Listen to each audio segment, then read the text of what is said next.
नमस्कार दोस्तों, स्वागत है आपका स्टेनो गुरुजी यूट्यूब चैनल में। दोस्तों आज की इस वीडियो में हम लोग प्रैक्टिस करेंगे 120 शब्द प्रति मिनट की स्पीड से डिक्टेशन।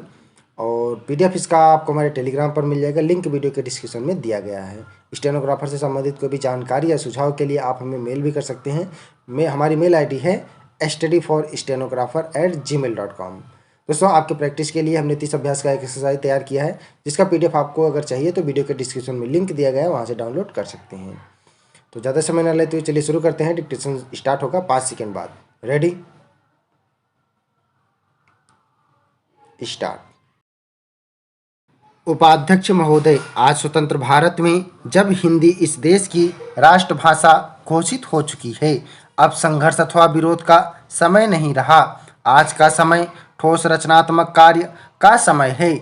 मैं जानता हूँ संघर्ष करना कठिन है, परंतु उसी एकाग्रता से रचनात्मक कार्य करना उससे भी कहीं अधिक कठिन है। यह भी स्पष्ट है कि संघर्ष के बाद यदि रचनात्मक कार्य नहीं होता तो संघर्ष की उपादेयता ही लुप्त हो जाती है, और जो सफलता प्राप्त की गई हो उसकी सार्थकता संकट में पड़ जाती है। इसीलिए रचनात्मक कार्य के समय को वास्तविक परीक्षा का समय माना जाता है, जिसमें उन सभी सिद्धांतों, उद्देश्यों और आदर्शों की पूरी परख होती है जिनका सहारा लेकर संघर्ष को जीवित रखा गया हो।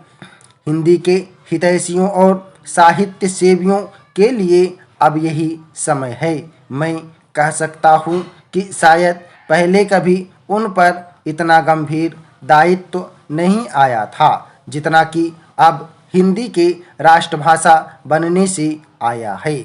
समस्त राष्ट्र ने सर्वसम्मति से हिंदी भाषा का जो मान किया है और हमारे संविधान ने उसे जो स्थान दिया है, वह हम सबके लिए एक सद्भावनापूर्ण चुनौती के समान है। यह निर्णय एक प्रकार से सभी हिंदी भाषियों और साहित्यकों में विश्वास के प्रस्ताव के समान है।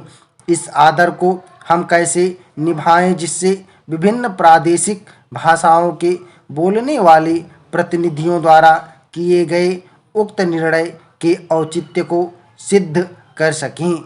यह एक गंभीर प्रश्न है जिस पर सभी हिंदी सेवियों को विचार करना चाहिए। हिंदी साहित्य सम्मेलन बहुत बड़ी संस्था है जिसके निर्माण में इस देश के अनेकों यशस्वी विद्वानों और देशभक्तों ने योगदान दिया है। मैं समझता हूँ कि यद्यपि सम्मेलन की स्थापना हिंदी के प्रचारार्थ हुई थी, इसे हिंदी भाषी क्षेत्रों में प्रादेशिक भाषाओं के प्रचार का कार्य भी अपने हाथ में ले लेना चाहिए। इससे एक और हिंदी और दूसरी भाषाओं में पारस्परिक आदान प्रदान बढ़ेगा और दूसरी ओर सम्मेलन का आधार भी अधिक व्यापक हो जाएगा।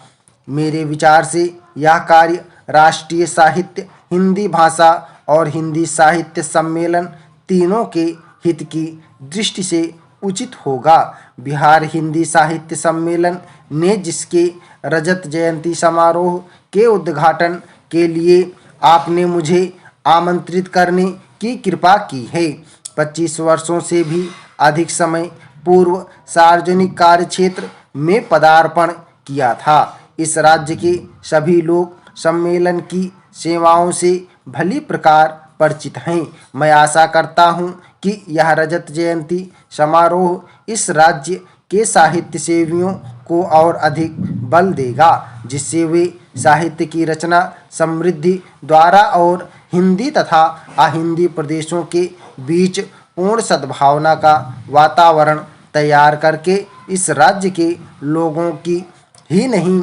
बल्कि देश भर की सेवा कर सकेंगे। मेरे विचार से हिंदी साहित्य की श्रीवृद्धि करके और सभी भाषाभाषियों के साथ सद्भावनापूर्ण संबंध बनाए रखकर हम अपने कर्तव्य का पालन कर सकते हैं।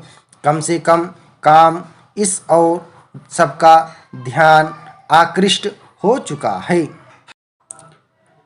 महोदय, आज इस समारोह का अपना अलग महत्व है। पंचायत भारतवर्ष की एक बहुत पुरानी संस्था है और जैसा अभी कहा गया, इन्हीं पंचायतों के कारण ही भारतवर्ष अब तक जीवित रह सका है। हम पर बाहर से बार बार आक्रमण हुए, विदेशियों की विजय हुई, पर ग्राम पंचायतें अपने स्थान पर ज्यों की त्यों बनी रहीं। अंग्रेजी शासन के विस्तार के फलस्वरूप अन्य संस्थाओं के बिखर जाने के साथ साथ ये पंचायतें भी नष्ट हो गईं। जिस समय हम लोग ब्रिटिश सरकार से भारत के लिए स्वराज्य प्राप्त करने के प्रयत्न में लगे हुए थे, उस समय गांव-गांव में जो कांग्रेस कमेटियां स्थापित हुईं, वे एक प्रकार से पंचायतें ही तो थीं, पर उस समय हमारे हाथों में अधिकार नहीं था और जो पंचायतें स्थापित हुईं वे जनता की इच्छा से ही स्थापित हुईं। हमारे हाथों में जब अधिकार आया तो उस समय ये ग्राम पंचायतें सभी स्थानों पर थीं। संविधान बनाते समय भी यही सोचा गया कि ऊंची व्यवस्थापिका सभाओं तक पहुंचने के लिए पंचायतें ही सबसे पहली कड़ी होंगी। उसके बाद सभी प्रदेशों और राज्यों की सरकारों ने पंचायत संबंधी कानून पास किए और पंचायतें स्थापित होने लगीं। इस समय प्रायः सभी राज्यों में पंचायतें हैं। यह दूसरी बात है कि कहीं पर उनका काम भली भांति चल रहा है और कहीं उनके सुचारू रूप से नहीं चल रहा। आज यह सुनकर मुझे बहुत प्रसन्नता हुई कि आपके इस राज्य में पंचायतों को ठीक रूप से चलाने पर बड़ा जोर दिया जा रहा है। जिनका काम सबसे अच्छा और सुंदर समझा जाता है, उनको पुरस्कार दिया जाता है। इसलिए मैंने आपकी ओर से आज 2-4 पंचायतों के मुखिया लोगों को अनुदान दिया।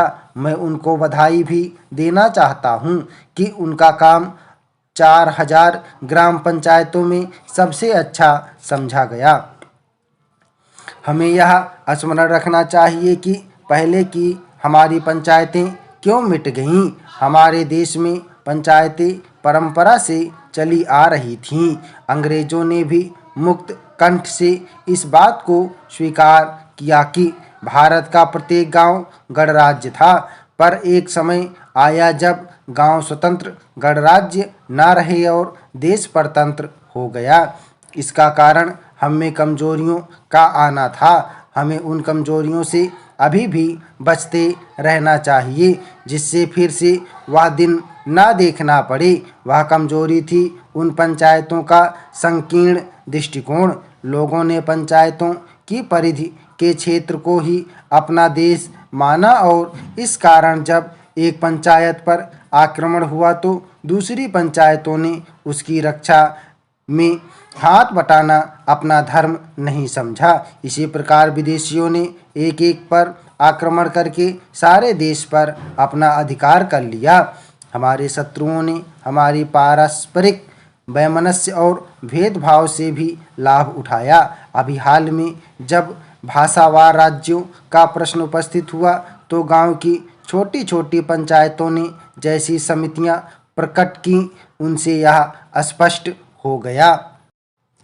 महोदय, अन्य उद्योगों और प्रत्येक राष्ट्रीय गतिविधि की भांति समाचार पत्रों को भी समय समय पर बदलती हुई परिस्थितियों के अनुरूप बनना होता है।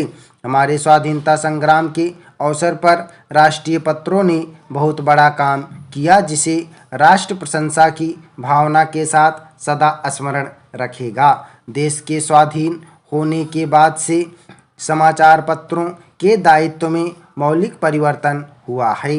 देश में विदेशी सत्ता के जाने जाते ही शासनतंत्र राष्ट्र के प्रतिनिधियों के हाथ में आ गया। यह स्वाभाविक था कि इस परिवर्तन के बाद सभी समाचार पत्र अथवा उनमें से अधिकांश अपनी नीति पर पुनर्विचार करें। इन 9 वर्षों में अधिकांश पत्रों ने इस दायित्व को सुचारू रूप से निभाया है। मैं यह प्रसन्नता से स्वीकार करता हूं कि पत्रों ने राष्ट्रीय महत्व के प्रश्नों पर सरकार का समर्थन कर उसका बल ही नहीं बढ़ाया, बल्कि जब कभी विचार स्वातंत्र्य और सच्चे मतभेद की मांग हुई तो पत्रों ने आलोचना का आश्रय भी लिया। किसी भी पत्र का मूल्य अंततोगत्वा महत्वपूर्ण प्रश्नों पर उसके निर्भीक और निष्पक्ष विचारों के आधार पर ही आंका जा सकता है। मैं समझता हूँ एक साधारण पाठक की दृष्टि से आदर्श समाचार पत्र वही है जो निष्पक्षता तथा निर्भीकता से सभी उचित बातों का समर्थन करे और प्रत्येक अनुचित कार्यवाही की निंदा करे। ऐसे देश में जहाँ विचार स्वातंत्र्य की पूर्ण व्यवस्था है, समाचार पत्र ही अपनी निष्पक्ष तथा वस्तुगत मूल्यांकन से जनता का पथ प्रदर्शन कर सकते हैं। यह काम उतना ही आवश्यक है जितना जनसाधारण में संवादों का प्रसार करना। स्टॉप। ओके दोस्तों, आप लोग इसका प्रैक्टिस करिएगा। 120 शब्द प्रति मिनट की स्पीड से है, कहीं कहीं इंक्रीज भी हो गई है, तो आप लोग इसका बिल्कुल चिंता किए हुए आराम से प्रैक्टिस कर लेंगे।